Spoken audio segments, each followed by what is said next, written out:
Listen and practice. Leo often felt a tightening in his chest whenever he considered speaking English. The words would simply vanish, leaving him with an embarrassing silence.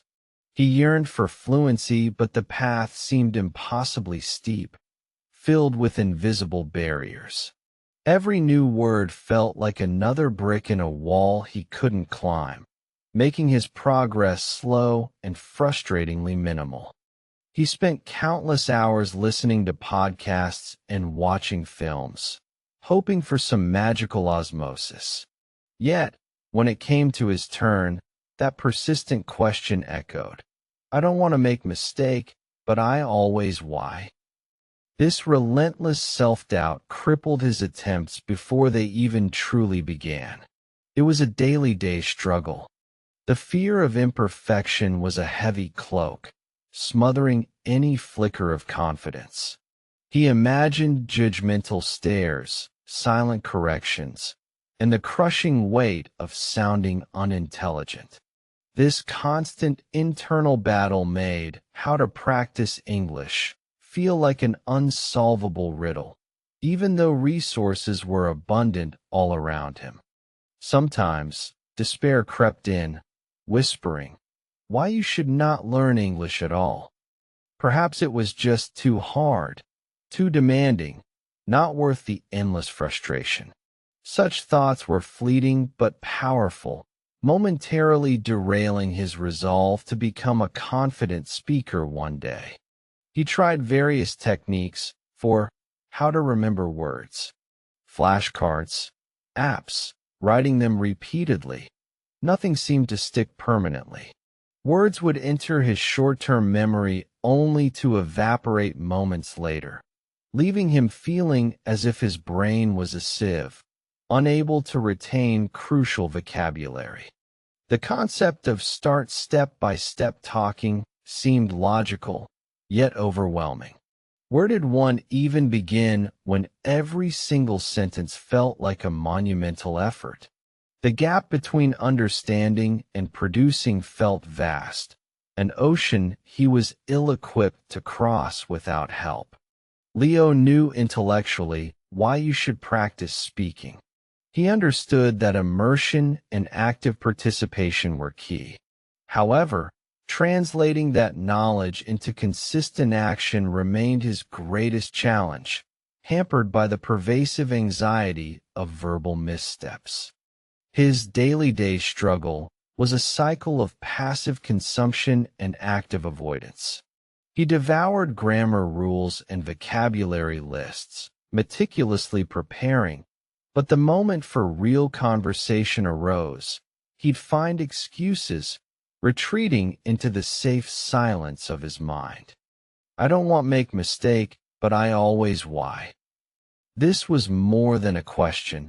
It was an existential crisis for Leo. The persistent errors, the grammatical slips, the mispronunciations, they felt like personal failures, not merely part of the learning process. One evening, staring at his reflection, Leo confronted his fear. This continuous loop of avoidance was unsustainable. He decided he needed a fundamental shift in perspective. The old ways were not working, and a radical change in approach was clearly necessary. He resolved to focus on listen and practice, but with a renewed purpose. No longer just passively absorbing, he would actively mimic. He started repeating phrases, shadowing native speakers, internalizing the rhythm and intonation of the language, albeit silently at first. He then researched how to practice English more effectively, looking beyond textbooks. He discovered online communities, language exchange partners, and even local meetups. The idea of interacting with real people, however, still sent shivers down his spine, a daunting prospect. The doubt, why you should not learn English, resurfaced occasionally, particularly after a bad day. He started reframing it. If his goal was perfect, flawless speech from day one, then indeed, perhaps he shouldn't. But if it was communication, that was different. To combat the forgetting of words, he started implementing spaced repetition for how to remember words. He also began using new vocabulary immediately in simple sentences, even if only to himself, forcing active recall rather than passive recognition. The crucial insight arrived. Start step-by-step talking wasn't about perfection. It was about incremental progress. His first step could be incredibly small, perhaps just introducing himself to a mirror or saying a single sentence aloud.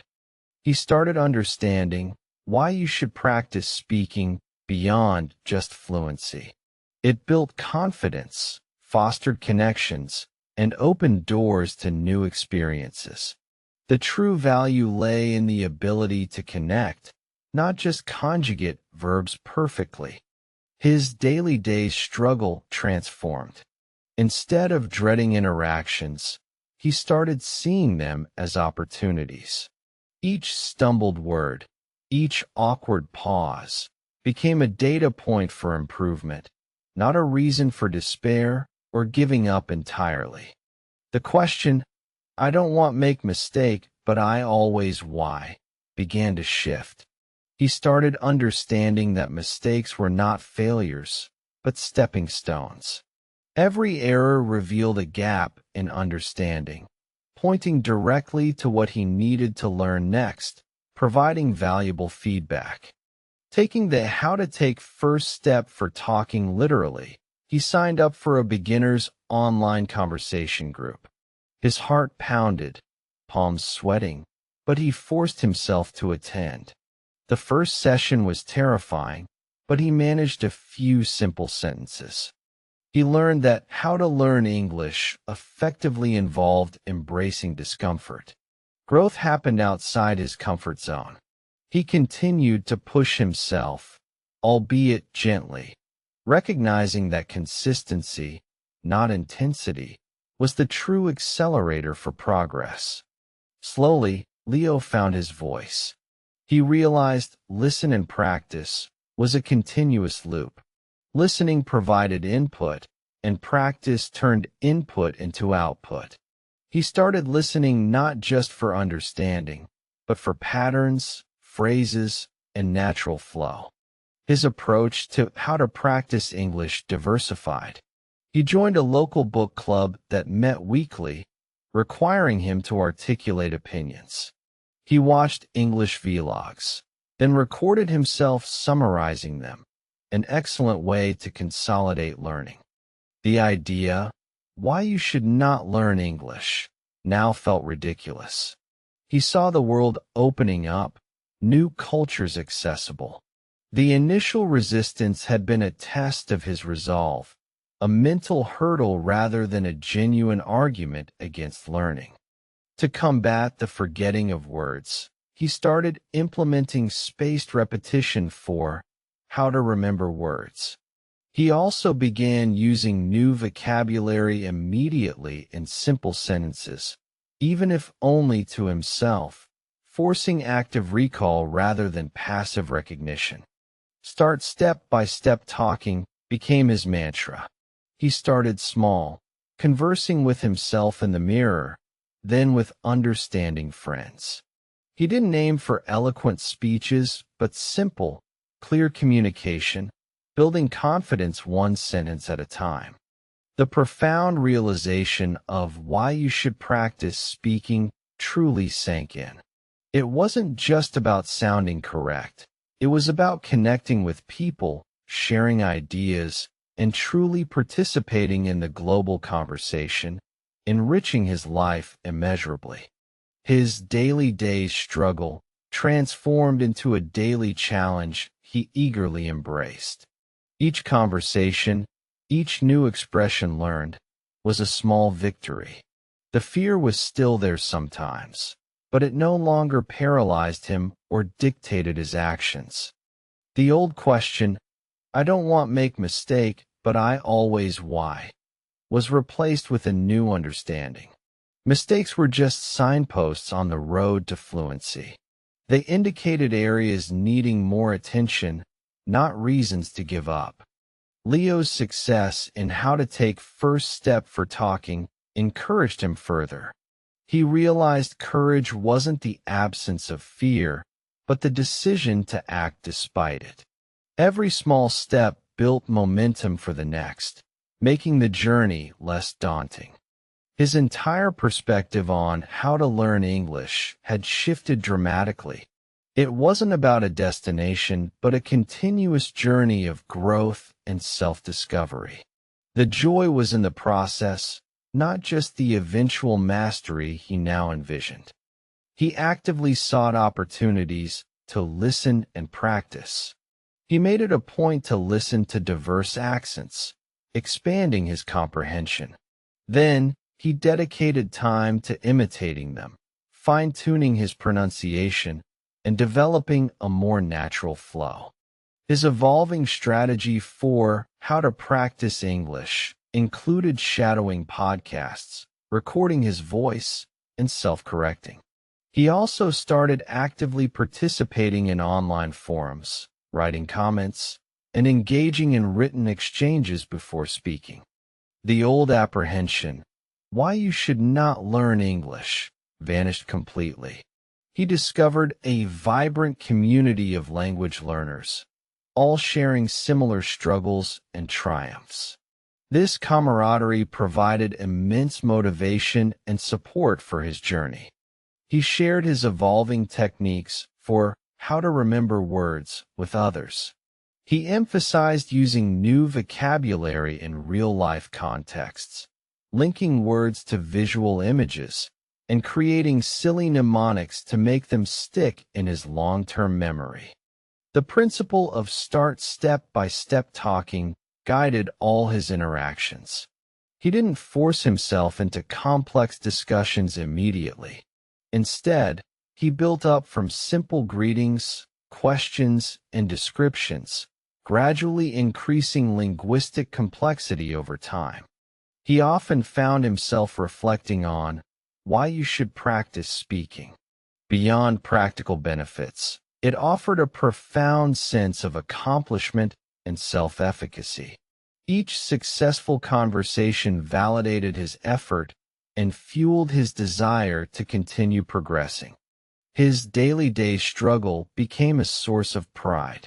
He documented his progress, noting improvements in fluency, vocabulary, and confidence. This tangible evidence of growth kept him motivated even when challenges arose, which they invariably did. The fear-inducing thought, I don't want make mistake, but I always why, was almost entirely gone. He had internalized that errors were essential parts of learning any skill. They were not indicators of failure, but rather indispensable feedback loops. He even started offering advice on how to take first step for talking to others. He emphasized starting small, finding a supportive environment, and focusing on communication over grammatical perfection, reassuring nervous beginners that progress was possible. Leo truly embodied the spirit of how to learn English. It was about consistency, courage, and curiosity. He embraced every opportunity, every conversation, as a chance to grow, continuously pushing his boundaries in a sustainable manner. He understood that sustained listen and practice was the bedrock of fluency. He subscribed to various English-speaking channels, diversified his audio input, and then actively used what he heard in his own daily conversations, solidifying new patterns. His personal journey exemplified how to practice English effectively. It was a holistic approach combining passive learning with active production, grammar study with spontaneous conversation, and self-reflection with seeking external feedback, constantly evolving. The misguided notion of why you should not learn English now seemed like a distant, humorous memory. English had opened up new career prospects, travel opportunities, and connections with people from different cultural backgrounds, enriching his entire life. He perfected his system for how to remember words, incorporating digital tools and physical notebooks. He reviewed vocabulary at increasing intervals, ensuring long-term retention. This disciplined approach finally yielded tangible results in his recall. His steadfast adherence to start step-by-step talking ensured he never felt overwhelmed. He broke down the seemingly insurmountable task of speaking fluent English into manageable, achievable micro-goals, celebrating each small verbal victory. He often shared his powerful conviction for why you should practice speaking with aspiring learners. He articulated how it transforms abstract knowledge into practical ability, building confidence and fostering true communication far beyond just academic achievement. His former daily struggle was now a testament to his resilience. He no longer viewed learning as a chore, but an exciting adventure. The transformation from shy silence to confident conversation was a profound personal triumph he cherished deeply. The anxiety of "I don't want to make mistake, but I always why" had been replaced by a healthy acceptance. He now saw mistakes as valuable data points, guiding his next steps in learning rather than paralyzing his attempts at communication. Leo became an accidental mentor for how to take first step for talking, guiding friends through their initial fears. He advocated for a low-stakes environment, celebrating small attempts, and reminding them that everyone starts somewhere, imperfections included. His comprehensive understanding of how to learn English became a beacon for others. He emphasized consistent effort, a positive mindset, embracing imperfection, and the power of starting small, step by step, transforming daunting tasks into achievable dreams. He continued his rigorous listen and practice routine, understanding that even advanced speakers constantly refine their skills. He engaged in more complex discussions, listened to academic lectures, and then summarized them aloud for self-correction and mastery. His mastery of how to practice English was evident in his fluid conversations and expanding vocabulary. He even started participating in debates, challenging himself to articulate complex arguments, a far cry from his initial hesitant attempts years ago. The old deceptive idea, why you should not learn English, now served only as a reminder of how far he had come. He could hardly imagine his life without the ability to communicate globally, feeling liberated and endlessly connected. He continued refining his methods for how to remember words, incorporating them into daily journaling and creative writing. He believed active, meaningful engagement was superior to passive memorization for long-term retention and recall. The success he found by adopting start step-by-step talking was profound. He encouraged everyone to begin with simple phrases, gradually increasing complexity, proving that consistent, small efforts accumulate into remarkable fluency over time. He passionately advocated for why you should practice speaking, explaining it wasn't merely about grammatical correctness. It was about confidence, cross-cultural understanding, and the sheer joy of connecting with diverse individuals around the world. Leo often looked back at his daily struggle with a sense of pride. It fueled his empathy for new learners, allowing him to share practical advice and genuine encouragement, proving that perseverance truly pays off in the end. The lingering echo of, "I don't want to make mistake, but I always why," was now a distant whisper replaced by a confident laugh. He had learned that mistakes were not failures, but simply essential, unavoidable, and valuable parts of the learning process.